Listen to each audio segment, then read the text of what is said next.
Bismillahirrahmanirrahim. Sebelum kita memulai, mari kita semua berdoa supaya diberikan kelancaran, barokah, dan manfaat untuk kita semua.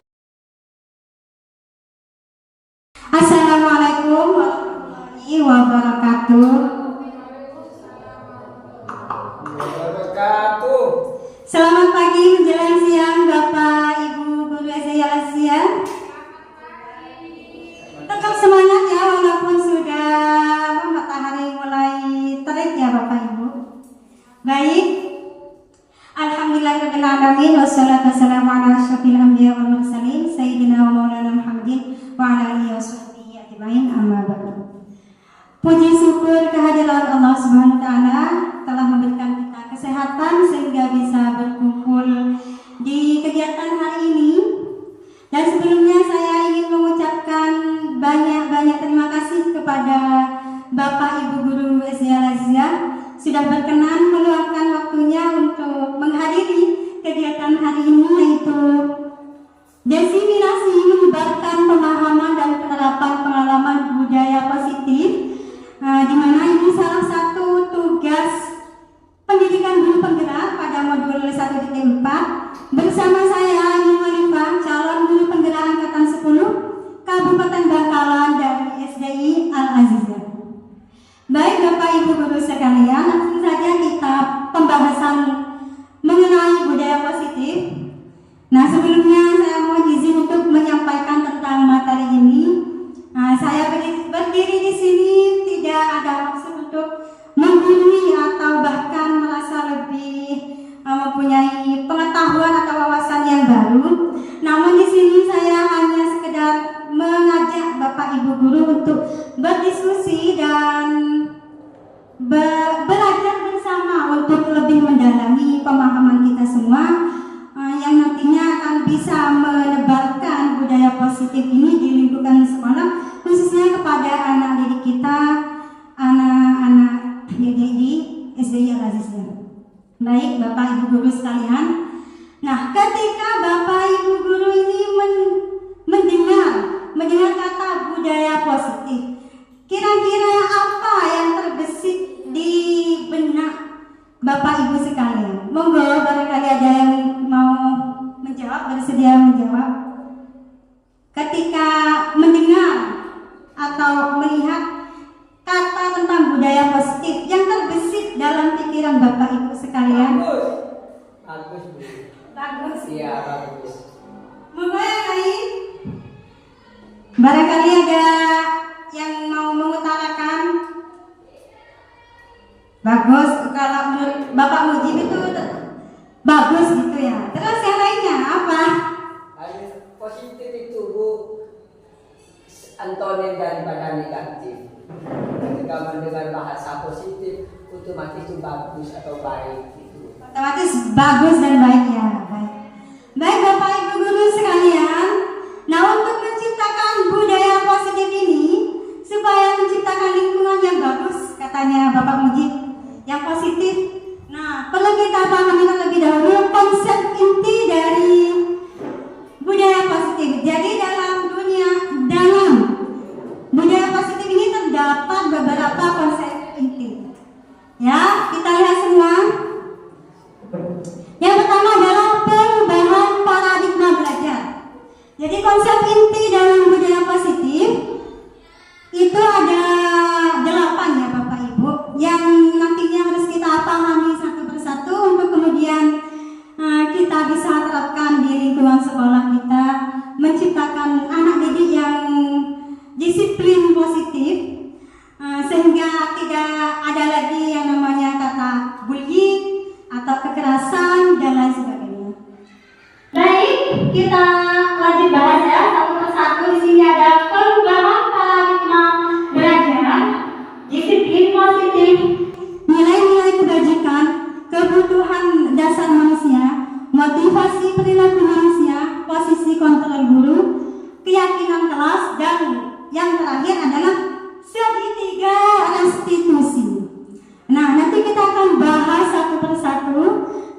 belajar bersama untuk memahami konsep inti dari budaya positif ini. Selanjutnya kita akan bahas konsep inti yang pertama ya Bapak Ibu, yaitu perubahan paradigma belajar. Apa itu perubahan pembelajaran dengan paradigma baru? Jadi kita harus bisa memahami yang namanya pembelajaran dengan paradigma baru, di mana kita harus mengubah pola pikir kita yang dulunya itu pembelajaran berpusat pada guru, yang sering kita lihat ya Bapak Ibu guru, kita sering mendengar tentang istilahnya pembelajaran berpusat pada guru dan juga pembelajaran yang berpusat pada murid.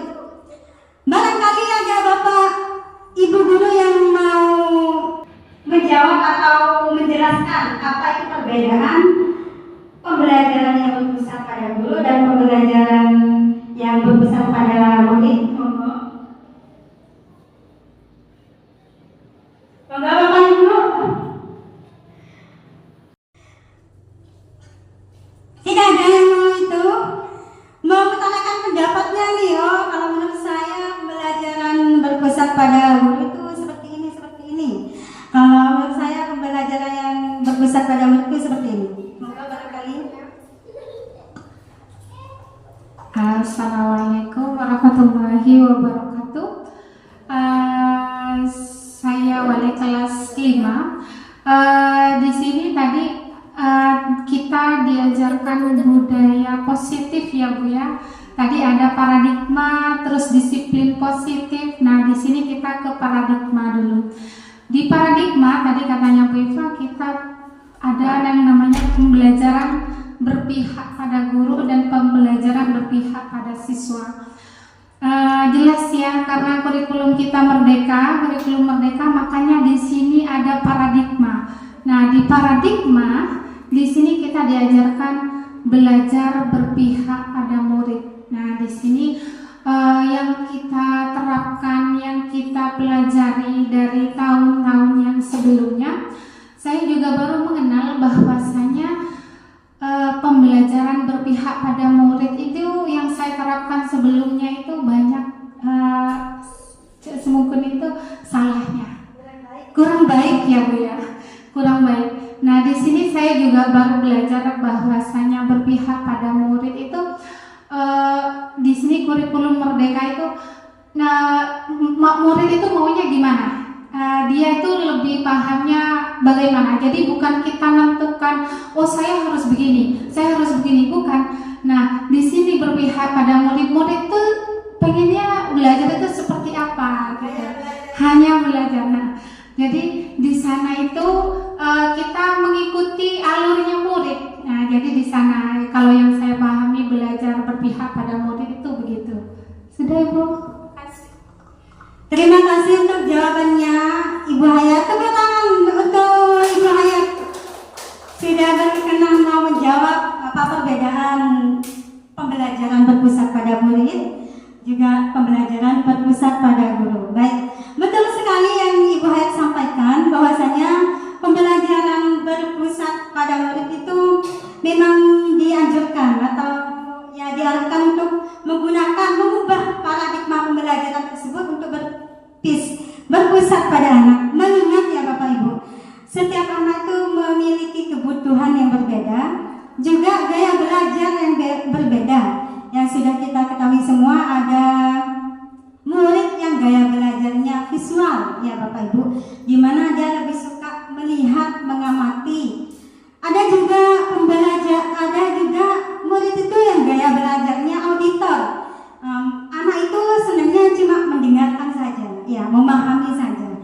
Dan juga selanjutnya ada juga gaya belajar yang namanya kinestetik. Jadi anak yang seperti ini biasanya aktif ya Bapak Ibu. Biasanya anak ini suka bosan kalau hanya mendengar, melihat. Jadi dia ingin bergerak, ingin lebih suka pada praktek-praktek pembelajaran. Nah, untuk kita bisa menyesuaikan gaya belajar kebutuhan anak-anak kita, maka kita perlu memahami yang namanya pembelajaran dengan paradigma baru yang berdasarkan prinsip pembelajaran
positif, perlu kita meluruskan yang namanya miskonsepsi tentang teori kontrol. Apa saja itu miskonsepsi yang harus kita luruskan? Yang pertama adalah ilusi bahwa guru mengontrol murid. Jadi murid itu adalah kendalinya itu ada di guru. Nah, itu sebenarnya hanyalah sebuah ilusi ya Bapak Ibu. Dan yang kedua adalah ilusi bahwa kritik dan membuat rasa bersalah mampu menguatkan karakter. Yang ketiga, ilusi bahwa semua penguatan positif, efektif, dan bermanfaat. Dan yang terakhir, ilusi bahwa orang dewasa berhak memaksa. Dan itu semua harus kita luruskan karena sebenarnya itu hanyalah sebuah ilusi yang tentunya kita tidak perlu terapkan untuk secara berkelanjutan. Baik, selanjutnya, nah selain kita memahami miskonsepsi teori kontrol, kita juga belajar nih memahami tentang mengubah paradigma stimulus respon ke pendekatan teori kontrol. Jadi ada beberapa stimulus respon yang harus kita ubah menjadi ke teori kontrol. Apa saja itu? Yang pertama ada realitas atau kebutuhan kita sama. Nah, kita ubah menjadi realitas yang kebutuhan kita berbeda. Karena memang sejatinya setiap manusia itu mempunyai kebutuhan yang berbeda, tidak sama. Dan kemudian semua orang melihat hal yang sama. Kita ubah ke teori kontrol, setiap orang memiliki gambaran berbeda. Kemudian stimulus respon berupa kita mencoba mengubah orang agar berpandangan sama dengan kita, menjadi kita berusaha memahami pandangan orang lain tentang dunia. Kemudian perilaku buruk dilihat sebagai suatu kesalahan. Kita ubah menjadi semua perilaku memiliki tujuan. Bahkan itu perilaku yang buruk pun pasti itu memiliki tujuan yang nantinya kita identifikasi apa alasan dari perilaku buruk tersebut. Kemudian kita cari solusi bersama untuk mengembalikan identitas gagalnya menjadi identitas berhasil. Yang selanjutnya, orang lain bisa mengontrol saya, dirubah menjadi hanya Anda yang bisa mengontrol diri Anda. Jadi hanya kita sendiri yang bisa mengontrol diri kita. Selanjutnya, saya bisa mengontrol orang lain menjadi Anda tidak bisa mengontrol orang lain. Juga pemaksaan ada pada saat bujukan gagal menjadi kolaborasi dan konsensus menciptakan pilihan-pilihan baru. Dan yang terakhir, model berpikir menang kalah dirubah menjadi model berpikir menang-menang. Itu paradigma stimulus respons yang perlu kita ubah ke pendekatan teori kontrol. Selanjutnya, disiplin positif. Nah, seperti yang kita ketahui, disiplin itu sangat didambakan oleh guru-guru kepada murid kita semua. Jadi disiplin ini berasal dari kata disiplina yang artinya belajar. Disiplin mengacu pada disiplin diri yang memiliki tanggung jawab terhadap apa yang dilakukannya berdasarkan nilai-nilai yang diyakini. Jadi sebenarnya disiplin positif, disiplin itu bisa dikatakan positif apabila itu dilakukan berdasarkan motivasi intrinsik, bukan karena paksaan atau karena ingin pujian atau penghargaan. Jadi memang benar-benar anak itu memiliki kesadaran tersendiri untuk melakukan kedisiplinan. Baru itu bisa dinamakan disiplin positif. Disiplin positif, nah seperti yang saya sampaikan tadi, adalah salah satu cara penerapan disiplin yang bertujuan untuk menumbuhkan kesadaran serta memberdayakan peserta didik tanpa imbalan penghargaan ataupun reward. Jadi memang murni dia sendiri yang sadar. Itu yang namanya disiplin positif. Atau juga karena menghindari ancaman atau hukuman. Nah, jadi disiplin positif itu memang benar-benar pendisiplinan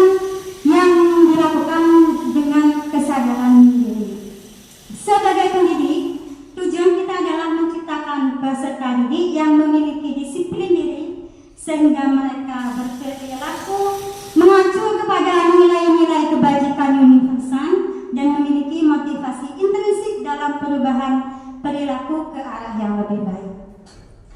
Selanjutnya kita pahami tentang nilai-nilai kebajikan. Nilai yang disepakati bersama lepas dari suku, bangsa, agama, bahasa maupun latar belakang.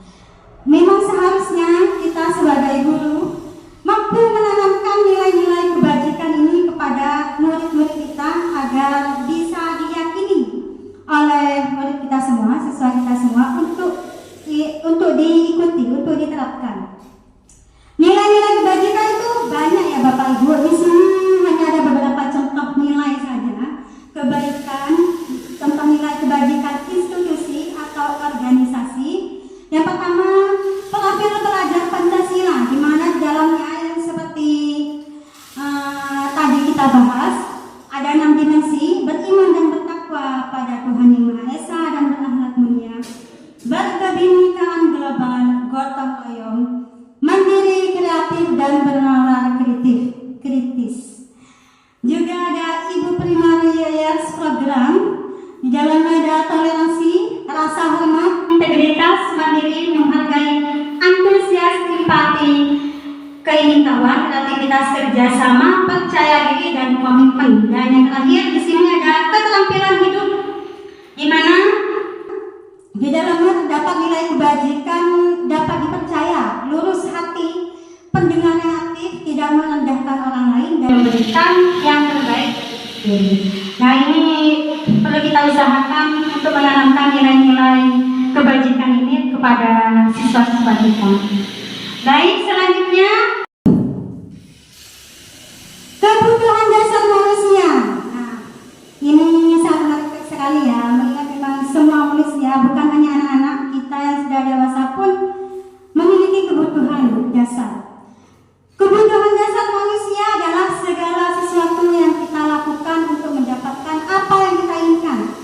Jadi kebanyakan dari manusia ini ya melakukan sesuatu yang memang untuk memenuhi kebutuhan kita, misalkan ingin mendapat hadiah atau ingin penguasaan dan lain sebagainya. Nanti kita akan bahas satu persatu kebutuhan dasar manusia ini. Semua tindakan yang kita lakukan memiliki tujuan tertentu, dan semua usaha terbaik yang kita lakukan adalah dalam rangka agar kebutuhan kita dapat terpenuhi dengan baik. Nah, kita akan bahas satu persatu ya Bapak Ibu, kebutuhan dasar manusia. Selanjutnya 5 kebutuhan dasar manusia. Jadi pada dasarnya manusia ini memiliki 5 kebutuhan. Yang pertama, bertahan hidup, seperti pakaian, makanan, tempat tinggal, keamanan, kesehatan. Jadi semisal ini harus perlu kita pahami untuk nantinya kita bisa mengidentifikasi kasus-kasus di kelas kita. Kenapa anak ini kok, misalnya, kenapa kok anak ini sering ngambil makanan temannya? Oh, ternyata anak ini karena gak punya sangu misalnya gitu. Lo gak sangu saya ngobrol lapar. Berarti ini masuk pada kebutuhan dasar bertahan hidup. Atau anak ini ngambil punya temannya hanya disengaja karena seneng ya. Berarti ini kebutuhan dasar kesenangan. Dia ingin bermain-main. Jadi kita untuk menerapkan budaya positif perlu juga kita memahami 5 kebutuhan dasar manusia. Yang kedua, kasih sayang dan rasa yang diterima, di mana dalamnya ini ada rasa ingin diterima, dipedulikan, diperhatikan, kerjasama, berbagi. Yang ketiga, penguasaan. Biasanya ini seseorang ini akan ingin diakui, didengar, dianggap, ingin memimpin, berprestasi, harga diri. Yang keempat, kebebasan. Di sini ada mandiri, mencoba hal baru, memiliki pilihan, mengendalikan arah dirinya. Yang terakhir adalah kesenangan. Di sini ada bermain humor, tertawa, dan antusiasme. Selanjutnya,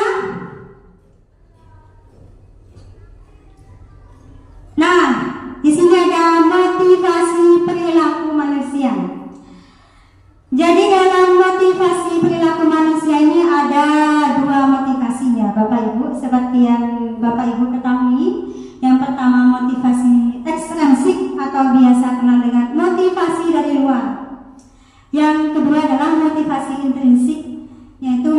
dari dalam.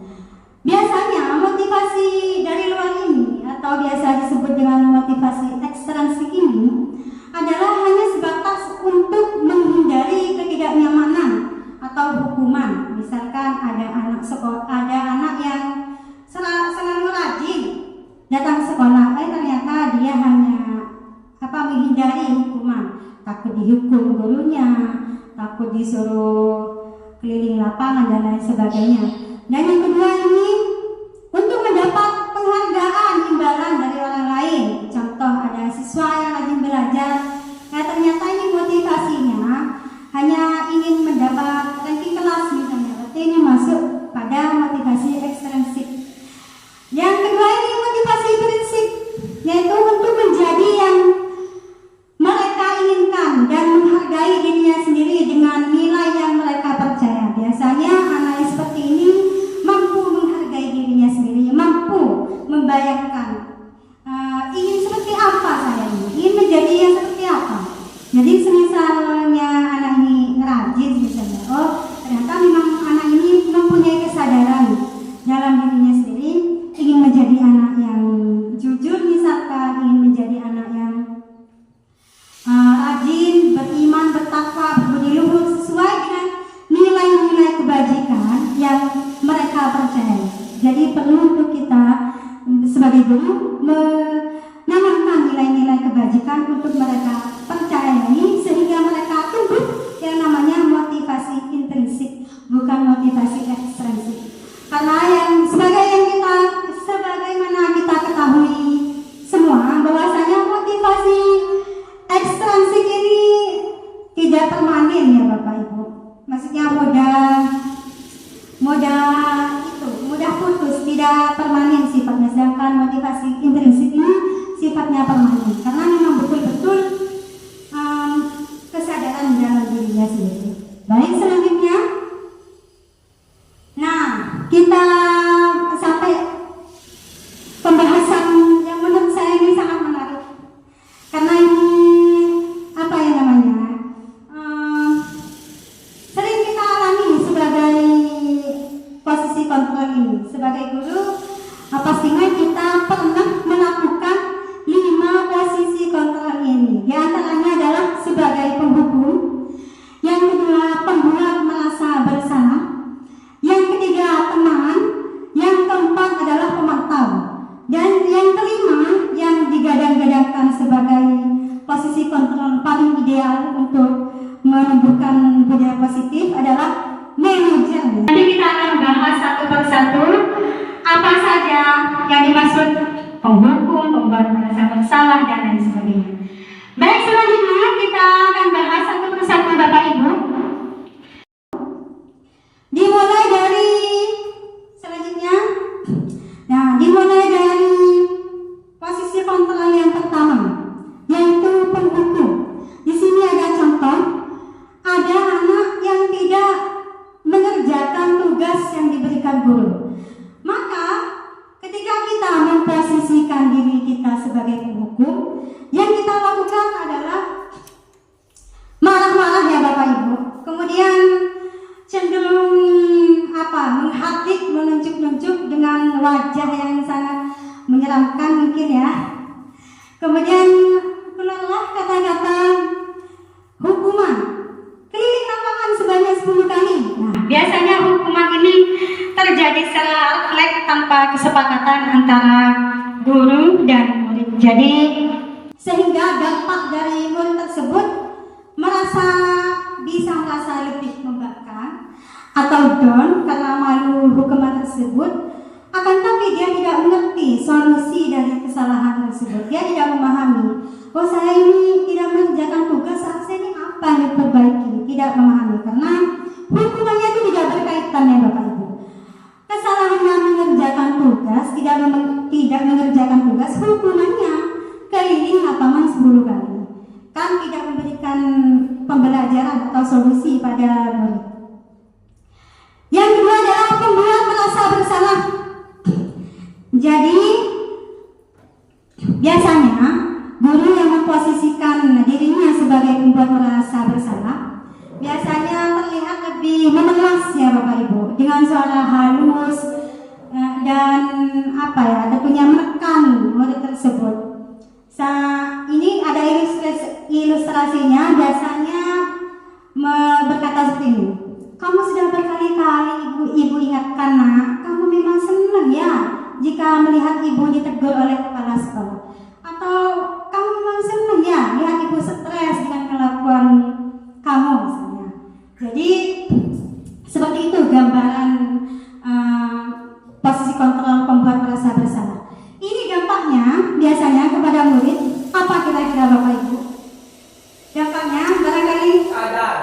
oh sadar. Menurut Bapak Mujib ini akan sadar, anak ini akan sadar. Terus barangkali ada yang berpendapat lain, dampak dari manusia murid ketika menggunakan pembuat merasa bersalah ini apa? Selain sadar, terus sudah sadar saja ya. Nah sebenarnya benar Bapak akan sadar. Menurut Bapak Mujib itu sadar, akan tapi anak tersebut cenderung down juga ya. Identitasnya gagal. Oh saya itu memang nakal, saya ini tidak berharga, merasa dirinya tidak berharga, sudah mengecewakan gurunya, ya, sehingga dapat mengurangi kepercayaan diri anak.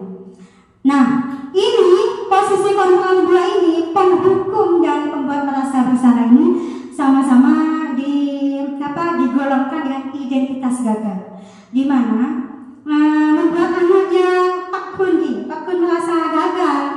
Jauh kalau kata melek, kalau kata malas, kok aja orangnya karena apa ya, ya nakal pokoknya. Jadi murid tersebut tidak bisa mengubah identitasnya menjadi identitas berhasil, merasa dirinya gagal.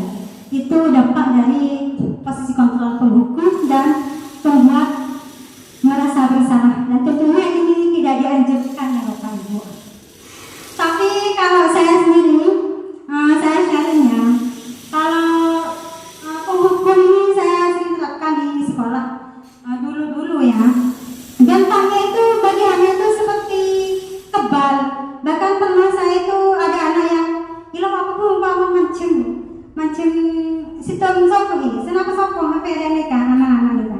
Saking kebal dengan hukuman, bukan malah membuat mereka sadar, tapi kok lebih kebal, lebih berani istilahnya ya. Jadi memang kurang baik untuk diterapkan. Karena ini masuk pada identitas gagal. Barangkali ada yang mau share pengalamannya tentang identitas ini. Tidak ada ya Bapak Ibu. Berarti Bapak Ibu guru SD Lazizia ini guru-guru yang baik-baik semua. Karena tidak pernah menerapkan ini, penghukum dan pembuat merasa bersalah. Baik Bapak Ibu, lanjut ke posisi kontrol selanjutnya. Ketiga, selanjutnya. Nah, ini ada posisi kontrol sebagai teman. Ini biasanya guru yang memposisikan dirinya sebagai teman akan cenderung lebih akrabnya, membuat suasana hangat sehingga anak-anak ini tetap merasa nyaman, tidak tertekan dan lain sebagainya. Dan di sini ada contohnya sama, ketika anak itu mempunyai kasus misalnya tidak mengerjakan tugas yang diberikan guru, maka guru yang memposisikan dirinya sebagai teman akan berkata, ayo dong kamu kerjakan tugasnya. Nanti kalau sudah selesai kita main ke mall atau kita jalan-jalan. Ayo kerjakan yuk. Sepertinya gitu ya. Atau ayo kerjakan demi ibu ya. Ayo demi ibu kita kerjakan tugasnya. Sepertinya biasanya seperti itu sikap dari posisi kontrol sebagai teman ini. Dampaknya bagaimana kira-kira Bapak Ibu? Ada yang mau menjawab? Kalau guru memposisikan dirinya sebagai posisi kontrol teman,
pada guru itu.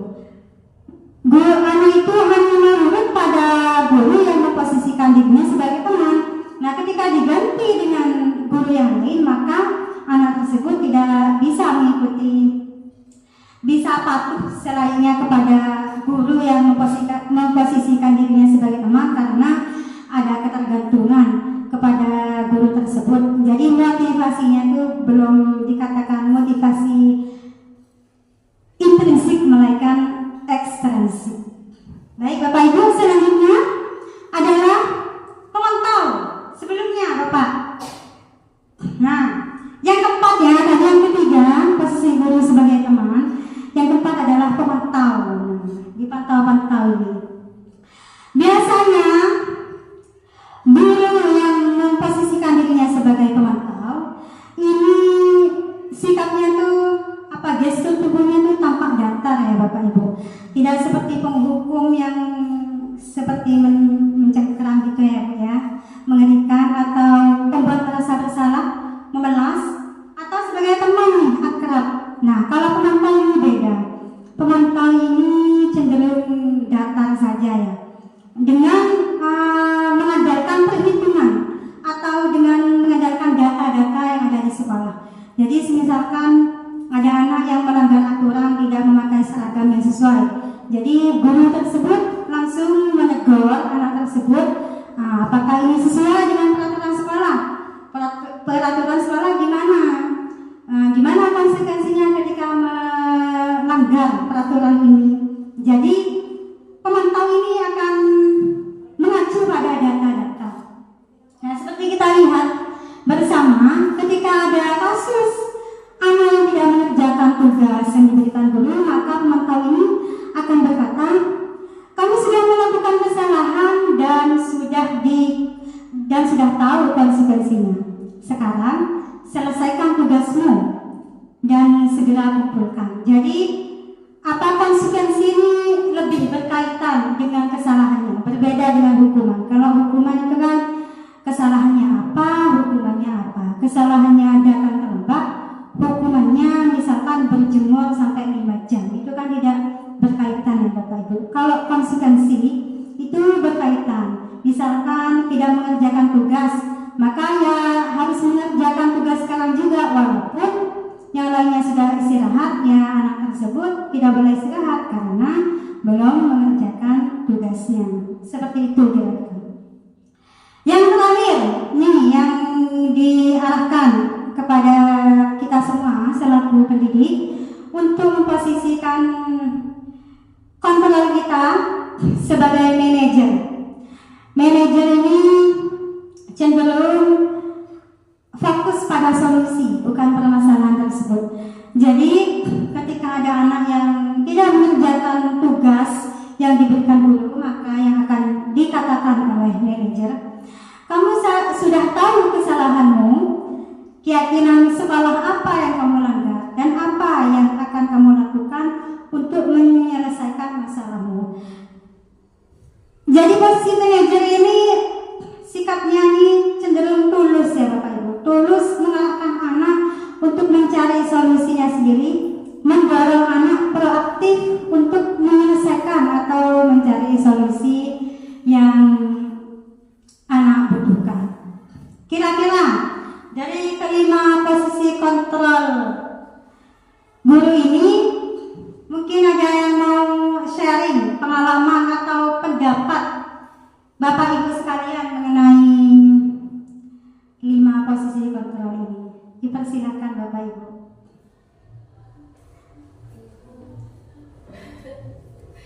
Kalau saya malah sama-sama dipakai, kadang pemarah, kadang pemantau, kadang penghukum. Kalau manajer yang sudah pernah, manajer sudah pernah Bu? Kalau yang seperti itu, masih benar. Masih benar. Ya baik, nanti kita akan sama-sama belajar tentang manajer, gimana ini diajarkan sepertinya ya, digadang-gadangkan sebagai posisi kontrol yang paling ideal ya katanya. Nanti kita akan pelajari bersama-sama bagaimana nih caranya supaya kita bisa memposisikan diri manajer yang katanya dapat menumbuhkan motivasi intrinsik dalam diri anak. Baik, selanjutnya tetap semangat ya Bapak Ibu. Nah, ini tentang keyakinan kelas. Pernah dengar Bapak Ibu dengan keyakinan kelas? Mungkin ada yang pernah dengar keyakinan kelas? Pernah enggak? Tidak ada ya. Keyakinan kelas, mengapa sih kalau keyakinan kelas? Mengapa gak peraturan kelas saja? Emang apa perbedaannya antara keyakinan kelas dengan peraturan kelas? Ada yang berkenan mau menjawab? Silakan Bapak Ibu. Keyakinan kelas dan peraturan kelas. Baik Bapak Ibu. Jadi kita akan bahas tentang keyakinan kelas. Tadi kan ada pertanyaan, mengapa kok harus keyakinan kelas bukan peraturan kelas? Jadi pada dasarnya bukan hanya anak-anak saja ya. Kebanyakan dari orang itu tidak mau diatur-atur ya Bapak Ibu. Kebanyakan anak-anak itu lebih, bukan anak-anak saja ya, orang itu ya, semua orang akan lebih tergerak melakukan sesuatu karena keyakinan yang ada dalam dirinya sendiri.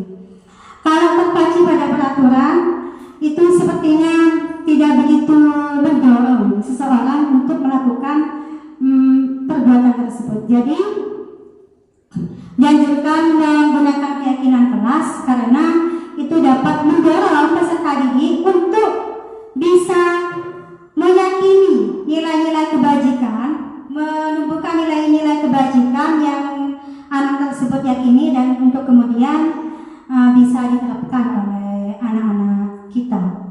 Nah, di sini ada tentang pembentukan keyakinan kelas. Jadi ada langkah-langkah untuk membentuk keyakinan kelas. Karena kan tadi dianjurkan kita mengubah dari peraturan kelas ke keyakinan kelas. Nah, cara-cara atau langkah-langkah pembentukan keyakinan kelas.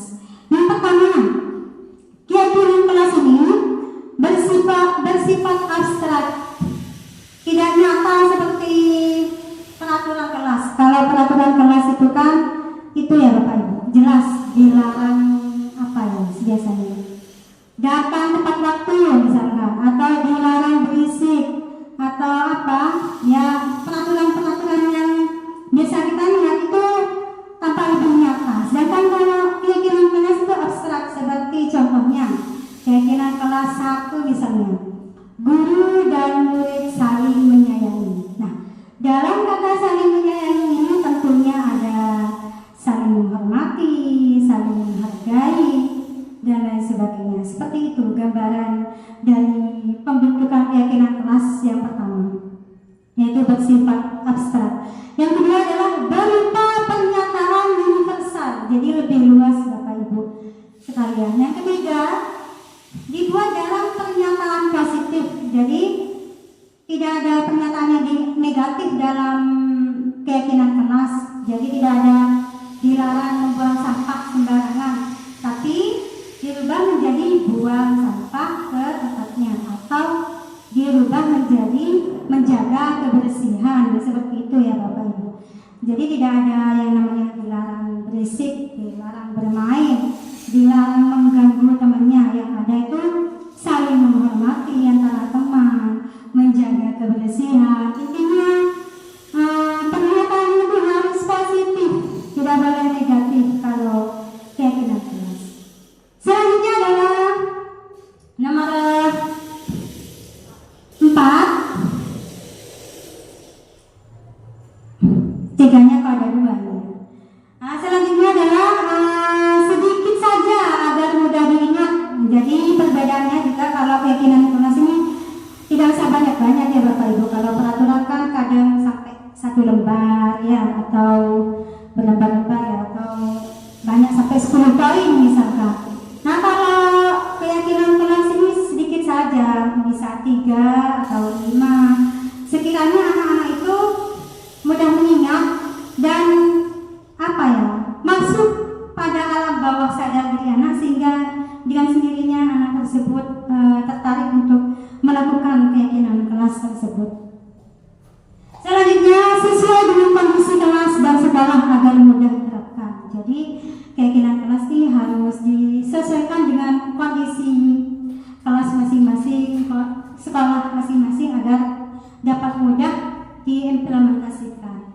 Yang terakhir, setiap warga kelas ataupun sekolah dilibatkan dalam pembentukan keyakinan kelas. Ini juga perbedaannya. Kalau peraturan kelas ini kan guru saja ya, guru ya tinggal buat peraturannya, dilarang apa. Nah, kalau keyakinan kelas ini semua muridnya nih bahkan diminta untuk terlibat dalam pembuatannya. Bagaimana caranya? Ya kita bisa mendemonstrasikan murid-murid kita untuk bisa menulis kamu nih pengennya kelas yang kayak gimana, pengennya tuh temennya yang kayak gimana. Jadi disuruh nulis anak-anak itu satu persatu apa yang diinginkan. Misalkan nih anak tersebut ingin kelas yang bersih, maka yang dia tulis menjaga kebersihan. Atau dia pengennya gak ada yang bertengkar di kelas, gak ada yang ribut, maka ditulis ya saling menghormati, saling menghargai, atau saling menyayangi seperti itu Bapak Ibu. Karena dalam keyakinan kelas ini memang sifatnya abstrak, tidak nyata seperti peraturan kelas, namun mudah diingat dan dapat memunculkan motivasi intrinsik pada diri anak. Selanjutnya, nah ini yang terakhir, segitiga restitusi. Ada yang pernah mendengar Bapak Ibu apa itu segitiga restitusi? Oh masih baru ya. Jadi segitiga restitusi ini diharapkan kita memposisikan diri sebagai posisi kontrol, sebagai manajer dengan menggunakan restitusi, segitiga restitusi. Segitiga restitusi ini merupakan salah satu cara menciptakan kondisi untuk memperbaiki kesalahan anak. Jadi mendorong anak untuk bisa mencari solusi dari permasalahannya sendiri dan agar dapat kembali pada kelompoknya dengan karakter yang lebih kuat menurut Gosen 2004. Nah, segitiga restitusi ini ada langkah-langkahnya Bapak Ibu. Langkah yang pertama yaitu menstabilkan identitas. Yang kedua, memvalidasi kesalahan. Yang ketiga, menanyakan keyakinan. Jadi dalam langkah-langkah tersebut, guru mampu memberikan pertanyaan-pertanyaan yang bermakna sehingga murid dapat dapat secara mandiri, secara proaktif menumbuhkan solusinya sendiri, menumbuhkan idenya sendiri untuk bisa keluar dari permasalahannya. Contohnya, yang pertama, menstabilkan identitas. Bapak Ibu guru bisa nih menanyakan kepada muridnya, setiap orang pasti pernah melakukan kesalahan. Kamu bukan satu-satunya orang yang melakukan kesalahan. Nah, pertanyaan ini membuat anak yang tadinya merasa dirinya gagal, merasa dirinya buruk, akan berubah menjadi identitas berhasil, mempunyai harapan, oh enggak, saya ini bisa loh perbaiki kesalahan saya. Enggak kok, saya itu bukan anak yang buruk, saya mampu memperbaiki kesalahan saya. Seperti itu yang diharapkan dari langkah pertama, yaitu menstabilkan identitas. Yang kedua adalah memvalidasi kesalahan. Biasanya dalam memvalidasi kesalahan ini, guru akan menanyakan kepada murid, pasti kamu punya alasan mengapa kamu melakukan hal itu. Apakah ada cara lain untuk mendapatkan kebutuhan itu? Contohnya, ada anak yang telat terus sekolahnya, telat datangnya. Ya, ditanyakan, kenapa kok telat? Apakah ada cara untuk kamu bisa tidak datang terlambat lagi? Jadi divalidasi kesalahannya untuk kemudian mencari solusi. Jadi dalam segitiga restitusi ini Bapak Ibu fokus pada solusinya, bukan pada permasalahan. Yang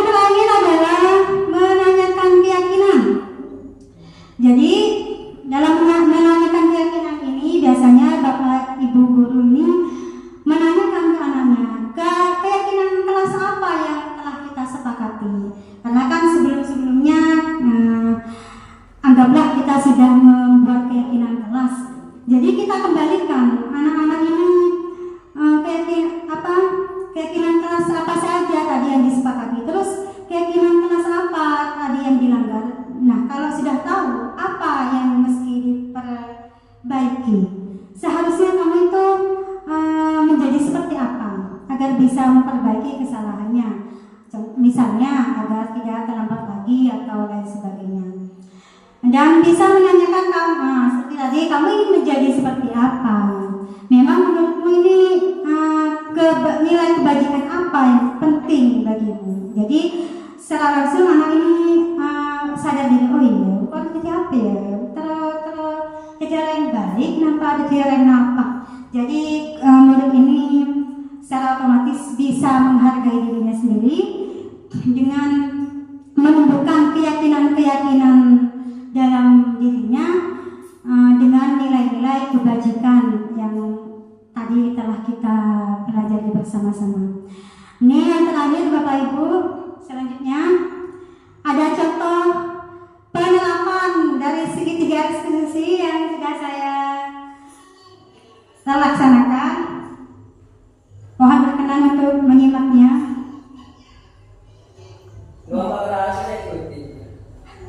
Jadi ini ceritanya ada kasus anaknya telat sekolah. Ini langkah-langkah yang saya lakukan. Kenapa kok berhenti ya? Sinyal mungkin ya, Ibu.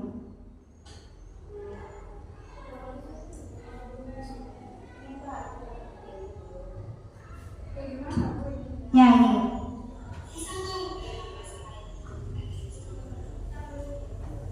Kurang lebih seperti itu, Bu.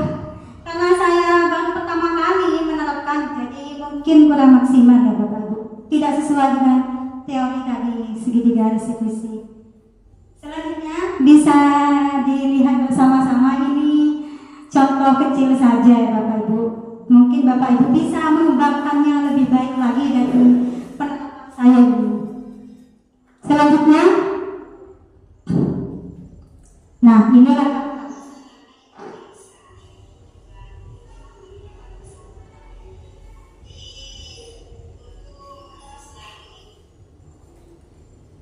lanjut Ibu, lanjut.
Ya, sekian dari saya Bapak Ibu. Jadi itu sekilas contoh saja ya, contoh kecil.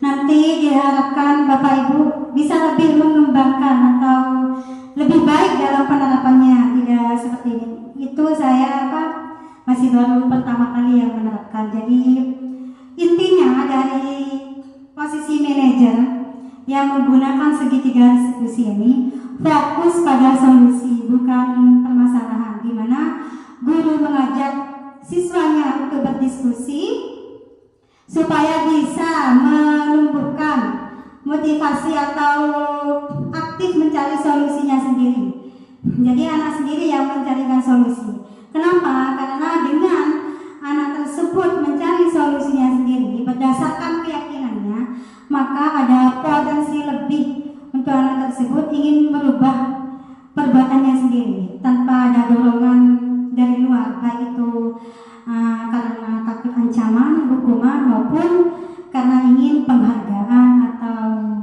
hadiah dan lain sebagainya. Baik, sekian dari saya, kurang lebihnya mohon maaf. Sekali lagi saya ucapkan banyak-banyak terima kasih kepada Bapak Ibu sekalian karena sudah berkenan hadir dalam kegiatan hari ini. Diseminasi positif, menyebarkan atau memaparkan budaya positif pada hari ini.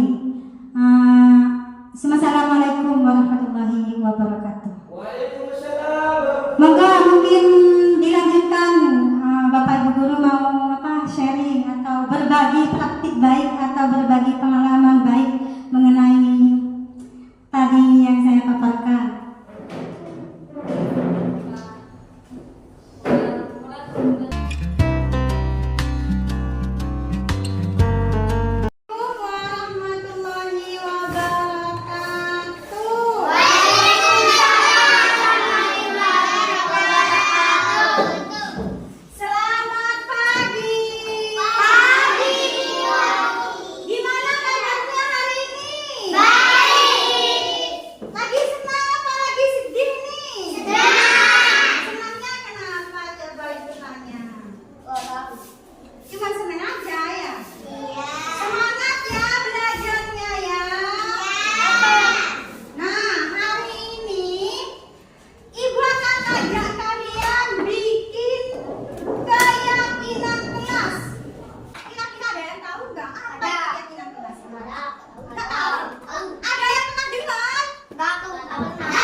Pak.